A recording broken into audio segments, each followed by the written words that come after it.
nobre doutora Procuradora-Geral da República, doutora Raquel Dodge, ilustres advogados aqui presentes, meus colegas, que saúdo em nome do doutor Cristiano Zanin, profissional que, ao lado da doutora Valesca, obteve, pela primeira vez na história de nossa democracia, um provimento acautelatório do respeitabilíssimo e gravíssimo órgão que é a Comissão de Direitos Humanos da Organização das Nações Unidas.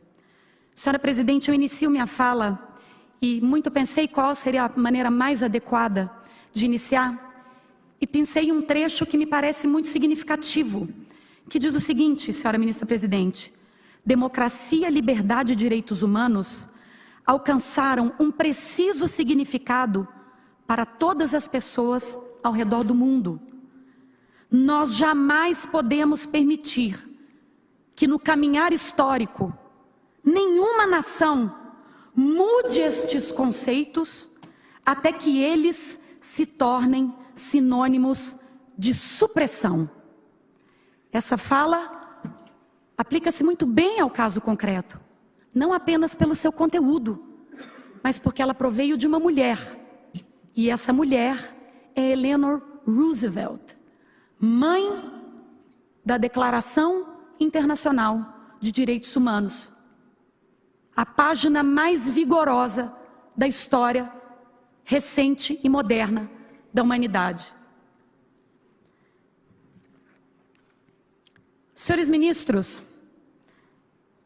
colocando os fatos como eles se deram, há 2 anos atrás, em julho de 2016, Luiz Inácio Lula da Silva formulou uma representação individual, mediante o Comitê de Direitos Humanos da ONU. O que alegou Sua Excelência nessa representação individual? Que este específico processo criminal, que hoje estaria a gerar a sua suposta inelegibilidade, foi conduzido, teria sido conduzido, com graves ofensas a inúmeras garantias consagradas no Pacto Internacional sobre Direitos Civis e Políticos. Esta representação é de julho de 2016, senhores ministros. E depois dessa petição inicial, o Estado brasileiro manifestou-se não por uma, mas por 3 vezes nos autos deste processo. E na primeira delas, o próprio Estado brasileiro, em uma representação, numa comunicação formal com as Nações Unidas, disse o seguinte: o Estado brasileiro reitera o seu compromisso com o sistema de direitos humanos das Nações Unidas e com este honorável Comitê de Direitos Humanos em particular. E diz, a comunicação de Luiz Inácio Lula da Silva contra o Brasil perante o Comitê é baseada no protocolo opcional ao Pacto sobre Direitos Civis promulgado pelo Brasil pelo Decreto 311 de junho de 2009. E mais adiante, o Brasil reconhece formalmente: qualquer cidadão pode encaminhar uma comunicação individual perante este comitê. Este é um importante direito para qualquer um dos Estados partes no pacto. Como consequência, os Estados devem providenciar uma resposta a qualquer comunicação. E é isso que o Brasil está a fazer na presente defesa.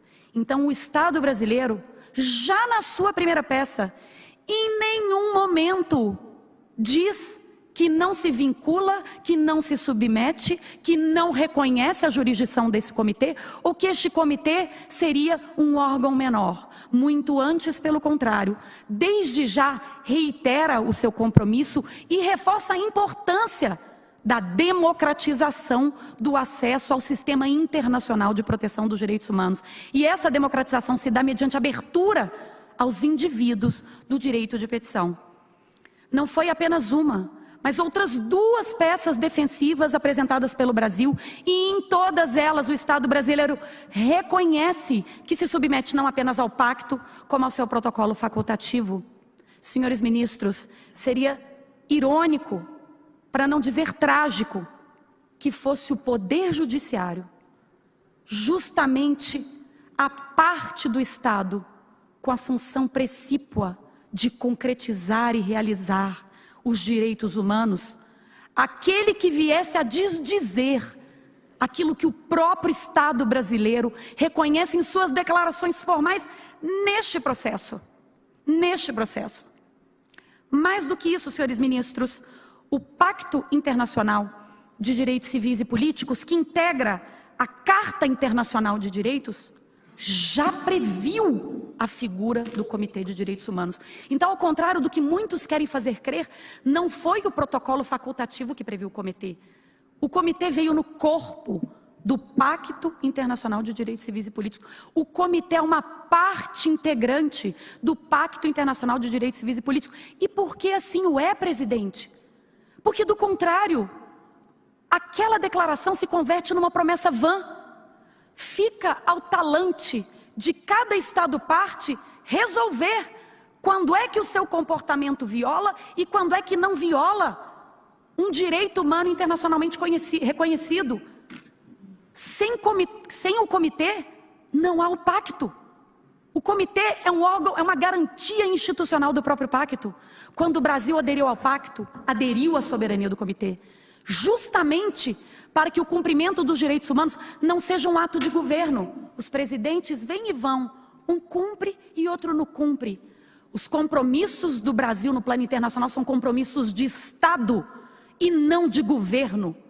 E é exatamente por isso que compete ao comitê, como diz as próprias normas de direito internacional, dar a interpretação autêntica sobre aquilo que é e aquilo que não é uma violação às suas cláusulas, sob pena de um tribunal na Coreia do Norte dizer que está tudo bem aquilo que lá se pratica.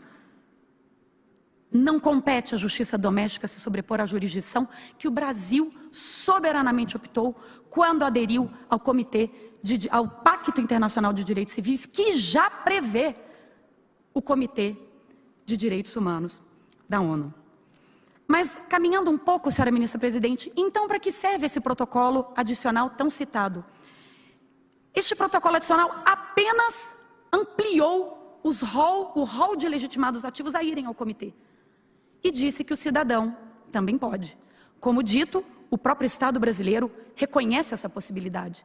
Na verdade, o Brasil assinou o protocolo adicional pelo seu presidente da República, mas não num ato de governo, num ato de Estado. E este compromisso feito pelo Estado foi ratificado pelo Congresso Nacional mediante o condomínio de vontades soberanas, e temos aí o Decreto-Lei 311. E 3 meses depois, senhora ministra-presidente, o Brasil depositou, junto à Organização das Nações Unidas, o protocolo adicional. Entrem no site da Organização das Nações Unidas e vejam lá se o Brasil é ou não é aderente ao protocolo facultativo. Porque o nosso texto constitucional, senhora ministra-presidente, não exige o decreto presidencial como elemento essencial à internacionalização do ato.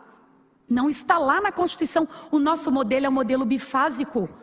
E não por outro motivo, senhora ministra Raquel Dodge. Nas edições mais atualizadas de Francisco Rezec, ele diz que, muito embora o decreto presidencial seja uma praxis, ele não é necessário pela nossa Constituição no processo de internacionalização. E este entendimento não é apenas de Francisco Rezec. Citamos em nossa defesa